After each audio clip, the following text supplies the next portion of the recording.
وہی رات کے اندھیرے سے صبح کی روشنی پھاڑ نکالتا ہے، اور اسی نے رات کو موجب آرام ٹھہرایا اور سورج اور چاند کو حساب کا ذریعہ بنا دیا۔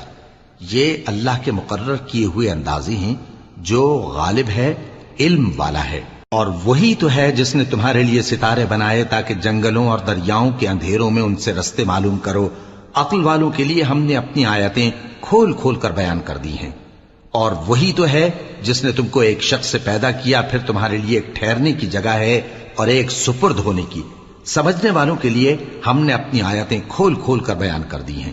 اور وہی تو ہے جو آسمان سے مے برساتا ہے، پھر ہم ہی جو مے برساتے ہیں اس سے ہر طرح کی نباتات اگاتے ہیں، پھر اس میں سے سبز پودے نکالتے ہیں، اور ان پودوں سے ایک دوسرے کے ساتھ جڑے ہوئے دانے نکالتے ہیں، اور کھجور کے گابھے میں سے لٹکتے ہوئے گچھے، اور انگوروں کے باغ اور زیتون اور انار جو ایک دوسرے